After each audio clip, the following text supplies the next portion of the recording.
Let's start. C plus plus क्या है? एक ऑब्जेक्ट ओरिएंटेड प्रोग्रामिंग। कैसे पता चलता है? ये सिंपल प्रोग्राम देखते ही हम सीन और सी आउट का यूज करते हैं। जैसे ये एक फॉर एग्जांपल हम एक नया प्रोग्राम ले रहे हैं जिसके अंदर क्या चाहते हैं, हम मॉड्यूलस को फाइंड आउट करना चाहते हैं या कोशेंट को फाइंड आउट करना चाहते हैं। ठीक है, मॉड्यूलस का मतलब क्या होता है? रिमाइंडर। 3 में 2 का डिवाइड करा तो डिवाइड करने के बाद जो नीचे बचता है उसको क्या बोलते हैं? मॉड्यूलस या रिमाइंडर। और कोशेंट का मतलब जितने का भाग जाएगा। ठीक है, अभी आपको और बता देंगे, इसमें वैसे पता होगा गर्ल्स को। ठीक है, तो ये क्या बताना चाह रहे हैं कि सी प्लस प्लस में सी आउट का यूज किया जा रहा है। और सी आउट क्या है? एक ऑब्जेक्ट है। इसी से पता चल रहा है कि सी प्लस प्लस कैसी लैंग्वेज है? ऑब्जेक्ट ओरिएंटेड लैंग्वेज है। सीन और सी आउट का यूज इसमें किया जाएगा, जबकि सी लैंग्वेज में हम फंक्शंस का यूज करते थे, प्रिंटफ और स्कैनफ। ओके, तो पहला पॉइंट इसमें जो याद रखने का है, सी लैंग्वेज प्रोसीजरल लैंग्वेज है, C plus plus object oriented language है। ओके, अब ऑब्जेक्ट ओरिएंटेड लैंग्वेज है, ऑब्जेक्ट्स का प्रयोग किया जा रहा है और इनहेरिटेंसेस का भी प्रयोग किया जाता है। इसलिए ये एक पॉइंट और देता है कि सी प्लस प्लस सिक्योर है, क्योंकि इसमें डेटा को हिडन किया जा सकता है प्राइवेट डिक्लेयर करके। जो आगे क्लासेस में पढ़ेंगे, एक बार ये थियोरटिकल आप थोड़ा माइंड में बिठा लो। C plus plus secured language, but C language is not secured. C language is top down approach. C language में स्टार्टिंग में वॉइड मेन ही लिखा जाएगा, जबकि सी प्लस प्लस में अपन वॉइड मेन को बाद में भी लिख सकते हैं, पहले क्लास लिखेंगे। ठीक है, यदि क्लासेस बनाई जा रही है तो पहले क्लास ही लिखेंगे।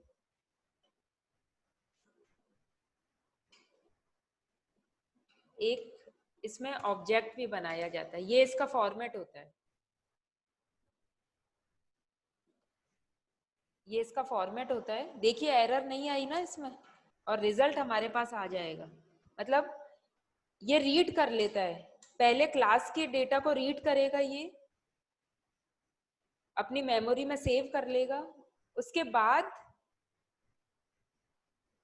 स्टार्टिंग वॉइड मेन से ही होगी, लेकिन एक बार को ये क्लास को क्या कर लेगा? मेमोरी में फीड कर लेगा, उसके सारे डेटा को मेमोरी में सेव कर लेगा।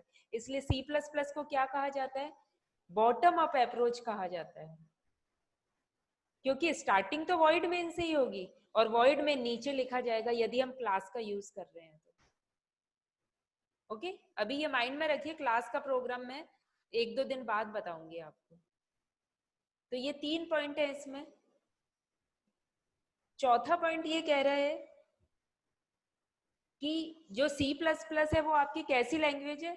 हाइब्रिड लैंग्वेज है, क्योंकि ये सी को भी लेके चल रही है, सी के फीचर्स ये लेके चल रही है, इसलिए इसने खुद के फीचर और सी का फीचर को भी मिक्स कर दिया, इसलिए ये क्या है? हाइब्रिड लैंग्वेज है। ठीक है, तो अब आपके ये पक्के हो गए होंगे। अपन ये तीसरी चौथी बार रिपीट कर रहे हैं चीज को, इसको ध्यान में रखिए। अब हम सी प्लस प्लस के एक नए प्रोग्राम की तरफ चल रहे हैं, जिसमें हम कौन सा ऑपरेटर देख रहे हैं?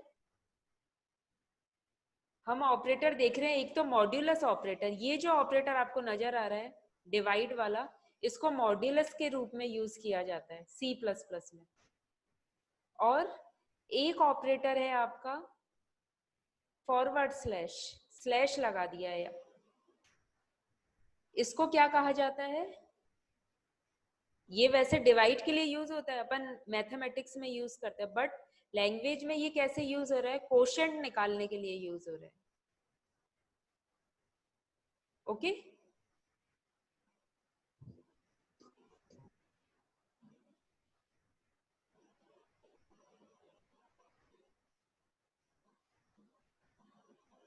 तो ये कह रहा है, मान लीजिए मैंने 4 में डिवाइड किया, किसका? 3 से डिवाइड करते हैं। ठीक है, 4 को डिवाइड कर रही हूँ मैं। तो जब अपन डिवाइड करेंगे तो क्या आएगा, 3 1 जा 3, यानी ऊपर जो आएगा कितनी बार भाग जाएगा, 1 टाइम्स जाएगा, है ना।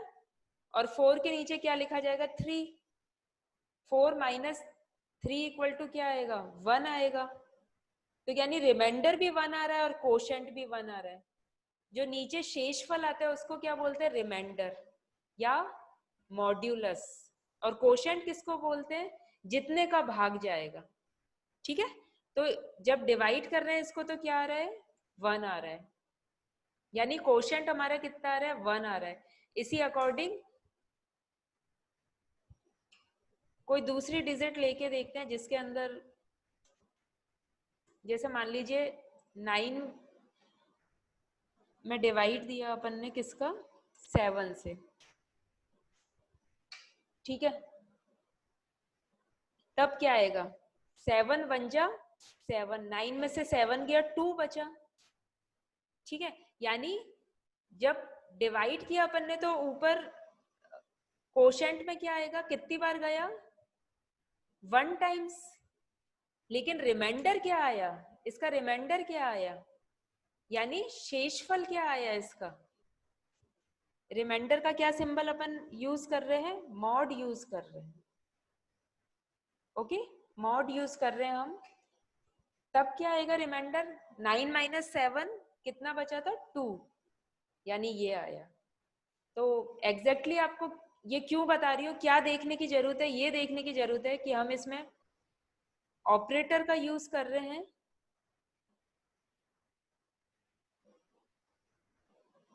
ठीक है, ऑपरेटर का यूज कर रहे हैं, कौन कौन से ऑपरेटर, मॉड्यूलस ऑपरेटर और डिवीजन ऑपरेटर, यानी फॉरवर्ड स्लैश यूज कर रहे हैं। ओके, सिंपल सा प्रोग्राम है। तो देखो इसकी स्टार्टिंग कैसे करेंगे, ये कह रहा है कि जैसे आप सी लैंग्वेज में यूज करते आए थे, कमेंट्स के लिए क्या यूज कर रहे थे अपन, अपन यूज कर रहे थे 2 फॉरवर्ड स्लैश। ठीक है, या फॉरवर्ड स्लैश और एस्टरिस्क, ये किसके लिए यूज किया जाता है, कमेंट के लिए। तो कमेंट बॉक्स में मैंने क्या लिख दिया, a program to find modulus and division. ठीक है, डिवीजन मीन्स कोशेंट निकालना चाह रहे हैं हम। तो स्टार्टिंग किससे करेंगे, hash include IO stream dot H. IO stream क्या है, इनपुट आउटपुट स्ट्रीम। सी में क्या यूज करते थे, एसटीडियो डॉट एच। कोमल ये मत करिए आप।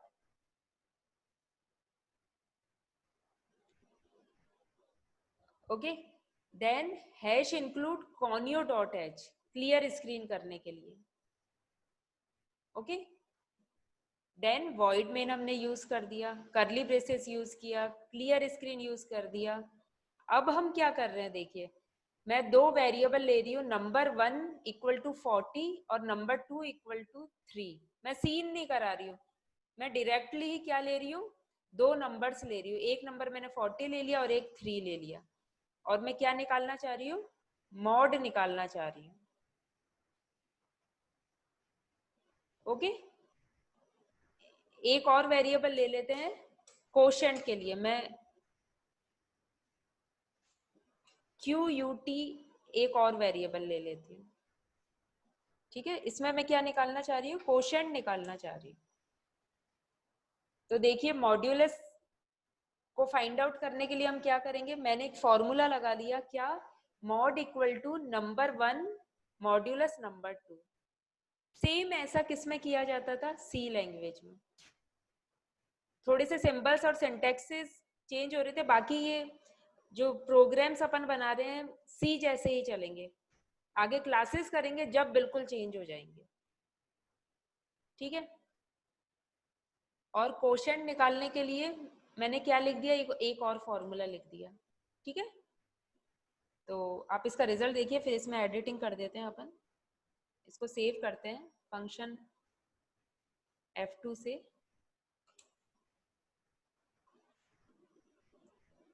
कंपाइल करने के लिए ऑल्ट F9, एरर नहीं है।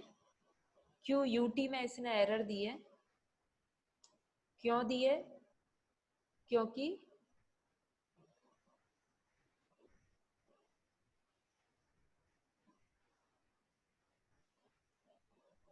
इसको एक बार के लिए अपन क्या करते हैं, नेक्स्ट लाइन में लिखते हैं।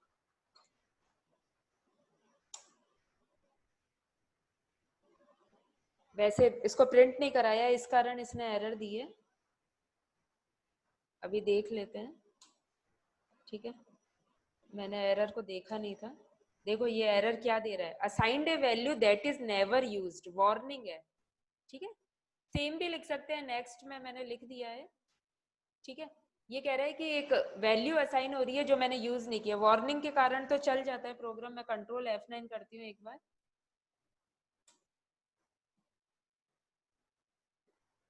गेट ch नहीं लिखा है इसलिए हमको रिजल्ट दिखाई नहीं दे रहा है, बट मैंने क्या किया है, ऑल्ट F5 कर दिया, जिससे हमारे पास ब्लैक स्क्रीन आ गई है, ठीक है। सभी को दिखाई दे रहा है ना? 1 यस लिख देना चैट बॉक्स में।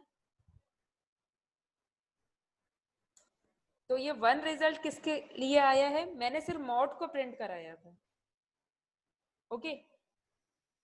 अब मैं इसमें कुछ एडिटिंग करके यहाँ लिख देते हैं अपन सी out.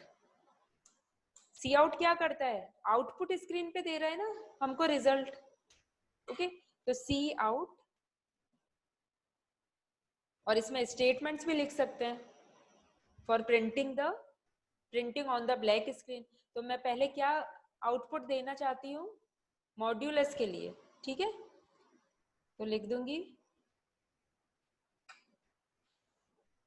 The mode of number 1 and number 2 is, ये अंदर जो लगा रहे हैं अपन इन्वर्टेड कॉमास में, इससे कुछ फर्क नहीं पड़ रहा है, ये हम सिर्फ प्रिंट करा रहे हैं, ये प्रोग्रामिंग में कहीं इंटरफेरेंस नहीं कर रहे हैं, ठीक है। कल एक गर्ल की क्वेरी थी ये, ठीक है। ये सिर्फ शो करने के लिए हम करा रहे हैं कि थोड़ा सा दूरी पे आ जाए हमारे पास आउटपुट, ठीक है। तो फर्स्ट ऑफ ऑल ये क्या दे देगा, यहाँ से फॉर्मुलेट करके मॉड का रिजल्ट दे देगा, क्योंकि मैंने यहाँ से तो फॉर्मूला आ जाएगा, और सी आउट करके यहाँ हमने मॉड लिखा है। आप चाहो तो पहले फॉर्मूला लिख दें, इसको अपन बाद में भी लिख सकते हैं, ठीक है। मान लीजिए मैं इसको यहाँ से हटाना चाह रही हूँ, ठीक है। मैंने इधर से शिफ्ट डिलीट कर दिया, या डायरेक्ट मेन्यू में करा है ना, और शिफ्ट इंसर्ट शिफ्ट, अभी हैंग हो गया है, पेस्ट कर दिया मैंने, ठीक है। इसके बाद ये मॉड का रिजल्ट आ गया। अब ये मेरा दूसरा फॉर्मूला क्या था, कोशेंट का था ना, इसके बाद एक और स्पेस दे देते हैं, ठीक है। ये हमने सी आउट कराया है, इसमें हम सी इन का यूज ही नहीं कर रहे हैं। कल हमने सी इन और सी आउट दोनों देखा था, ठीक है। आज मैं सिर्फ सी आउट ही करा रही हूँ। सी इन क्यों नहीं करा रही हूँ, मैं कुछ कीबोर्ड से क्यों नहीं ले रही हूँ इनपुट, क्योंकि मैंने ऑलरेडी नंबर 1 की वैल्यू दे दी है और नंबर 2 की वैल्यू दे दी है। इसको अपन सी इन में भी कन्वर्ट करेंगे अभी, ठीक है। तो मान लीजिए आप अब क्वोशंट को भी प्रिंट कराना चाहते हो, तो हम क्या करते हैं, इस पूरे को ही कॉपी कर लेते हैं और पेस्ट कर लेते हैं, फिर एडिट कर लेंगे हम। एडिट में जाके पेस्ट कर लीजिए। हम क्या चाह रहे हैं, क्वोशंट निकालना चाह रहे हैं, ठीक है। क्वोशंट मॉड तो हमने निकाल दिया, अब क्वोशंट निकालना चाह रहे हैं, और वेरिएबल हमने क्या लिया है क्वोशंट के लिए। रिजल्ट कहाँ आ रहा है हमारा, हमारा नंबर 1 में डिवाइड किया है नंबर 2 का, तो क्यू यू टी में आ रहा है, ओके।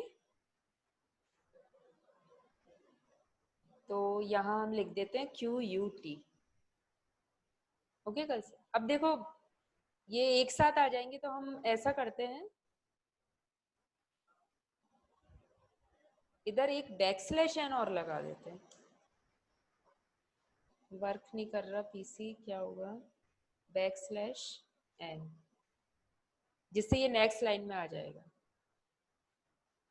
अब देखते हैं इसका रिजल्ट कैसा दिखाई देता है। फंक्शन F2 सेव कर देते हैं इसको एक बार, F2 से सेव होता है। ऑल्ट F9 कंपाइल हो गया है, कोई वार्निंग भी नहीं आई है क्योंकि रिजल्ट हमने इस बार प्रिंट करा दिया है। Control F9, yes. एक बार गेट ch और लिख देते हैं, get ch function F2,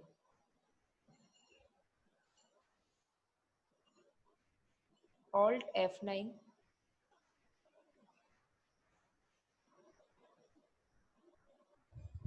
control F9, यानी रिजल्ट सही आ गया हमारे पास।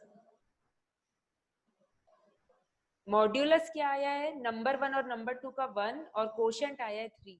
अब 3 क्यों आया है, क्योंकि मैंने डिवाइड किसका किया था, फर्स्ट नंबर मेरा 40 था और सेकंड 3 था। सिंपल ले लेते हैं एक बार, ये 9 और 7 ले लेते हैं, ठीक है। यहाँ 9 ले लेती हूँ मैं और नंबर 2 में क्या ले लेते हैं, 7। आप भी कॉपी में करके देख लो, या ये तो वर्बली भी कर सकते हो, करके देखिए कि क्या हमारा रिजल्ट सही आ रहा है क्या। एक बार फिर से सेव कर देते हैं, कंट्रोल F9, यानी रिजल्ट सही आ रहा है। मॉड्यूलस 2 ही आना था, रिमाइंडर 2 आना था और कोशेंट क्या आना था हमारे पास, 1 आना था, ठीक है। मॉड्यूलस या रिमाइंडर कितना आना था हमारे पास, 2 आना था, 2 ही आया था हमारे पास, हमने मैन्युअली करके देखा। और डिवीजन हमारा क्या आ रहा था, 1 आ रहा है, ठीक है। तो ये चीज है, देखो ये एक सिंपल प्रोग्राम है आपका। दिवांशी म्यूट करिए।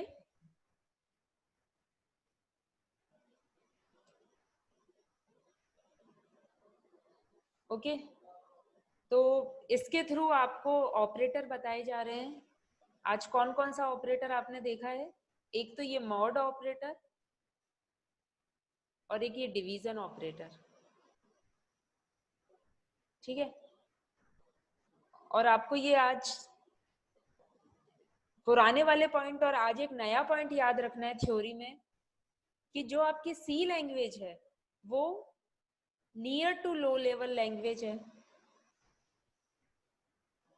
ठीक है। सी और सी प्लस प्लस दोनों मिडिल लैंग्वेज ही है, लेकिन C language low level language के थोड़ा नियर है, क्योंकि उसमें ऑब्जेक्ट ओरिएंटेड लैंग्वेज का कोई फंडा नहीं है। और सी प्लस प्लस है वो मिडिल लेवल लैंग्वेज है, okay, near to high level language है। क्यों, क्योंकि सी प्लस प्लस में ऑब्जेक्ट ओरिएंटेड प्रोग्रामिंग के फीचर्स पाए जाते हैं, यानी ऑब्जेक्ट पाया जाता है। ये चीज आपको माइंड में रखनी है, मैं फिर से रिपीट कर रही हूँ। सी और सी प्लस प्लस दोनों को मिडिल लेवल लैंग्वेज बोल सकते हैं अपन, लेकिन जो सी लैंग्वेज है, यदि आपने कुछ और पढ़ा है तो उसको माइंड में मत रखिए, क्योंकि जब लो लेवल लैंग्वेज क्या होती है, जो माइक्रो प्रोसेसर में जो असेंबली लैंग्वेज यूज की जाती है उसकी यूज भी आती है। तो ये माइक्रो प्रोसेसर सीपीयू इसके प्रोग्रामिंग में यूज की जाती है, सी और सी प्लस प्लस, ठीक है। लेकिन सी प्लस प्लस में फीचर्स जुड़ गए ना, ये हाइब्रिड लैंग्वेज बन गई है, यानी इसमें ऑब्जेक्ट ओरिएंटेड लैंग्वेज का भी फीचर्स आ गया है, ठीक है, ऑब्जेक्ट्स का फीचर्स आ गया है। तो इसको near to high level language भी बोल देते हैं, ओके। बट सी और सी लैंग्वेज में क्या सिमिलरिटी है, दोनों आपकी लो लेवल लैंग्वेज में भी काम आ रही है और मिडिल लेवल लैंग्वेज भी कही जा रही है, समझ रहे हो ना। जब कॉपी में लिखोगे आप डिफरेंसेस में, तो यदि ये थ्योरी में जो लिखा हुआ है कि सी को पूरा ही लो लेवल लैंग्वेज बता दिया, तो ऐसे मत लिखना, थोड़ा नियर लगा देना इसमें, near to low level language. और C plus plus near to high level language, okay, it is a middle level language. C++ is a middle level language, but it is near to high level language. C is near to low level language, and it is also called the middle level language. इन चीजों का आप ध्यान रखिए, ठीक है। इसी को ही आज माइंड में रखिए, ये जो 3-4 पॉइंट है जिससे एटलीस्ट ये आपको लर्न हो जाएंगे तो आपके ये बेसिक कंसेप्ट क्लियर हो जाएंगे, सी इन सी आउट जो ऑब्जेक्ट है उसके बारे में। और सी प्लस प्लस आपकी हाइब्रिड लैंग्वेज है। सी सिर्फ प्रोसीजरल लैंग्वेज थी, उसमें हम एक्स वाई जेड और कुछ नहीं कर सकते, उसमें सिर्फ फंक्शंस का प्रयोग हो रहा था। ओके, सी इसलिए सिक्योर नहीं मानी जाती है, C plus plus secured language मानी जाती है क्योंकि इसमें डेटा को हम हिडन करके रख सकते हैं। यदि प्रोग्रामर परमिशन देगा तभी डेटा को एक्सेस किया जा सकता है। इसमें प्राइवेट, पब्लिक और प्रोटेक्टेड एक्सेस स्पेसिफायर का यूज होता है सी प्लस प्लस में, इसलिए इसे सिक्योर लैंग्वेज कहा जाता है। ओके, सी लैंग्वेज आपके टॉप डाउन अप्रोच है, वॉइड मेन से ही स्टार्टिंग होगी किसकी, सी लैंग्वेज की। स्ट्रक्चर यूनियन आप बनाते थे वो लिख देते, लेकिन इसकी स्टार्टिंग किससे होती है, वॉइड मेन से ही होती है। उसको अपन सिक्योर नहीं कर सकते हैं, स्ट्रक्चर यूनियन में अपन किसी भी डेटा को हिडन करके नहीं रख सकते हैं। ठीक है, इसलिए सी प्लस प्लस आई, एक हाइब्रिड लैंग्वेज आई कि हमने स्ट्रक्चर यूनियन का यूज किया लेकिन डेटा सिक्योर ही नहीं हो पाया। हम ऑब्जेक्ट्स बना के ही इसे सिक्योर कर सकते हैं। कुछ एक ऐसी चीज बनानी थी जिससे जो सारे डेटा को एक्सेस कर सके, इसलिए सी प्लस प्लस का इन्वेंशन हुआ। और आप देखेंगे कि ऑब्जेक्ट से ही, ऑब्जेक्ट और डॉट ऑपरेटर इसका यूज करते ही सारे डेटा को एक्सेस किया जाता है। ठीक है गर्ल्स, तो आज आपको ये 3-4 पॉइंट्स माइंड में रखने हैं और इस प्रोग्राम को माइंड में रखना है। यदि कोई कुछ पूछना चाहता है इस प्रोग्राम के बारे में तो पूछिए।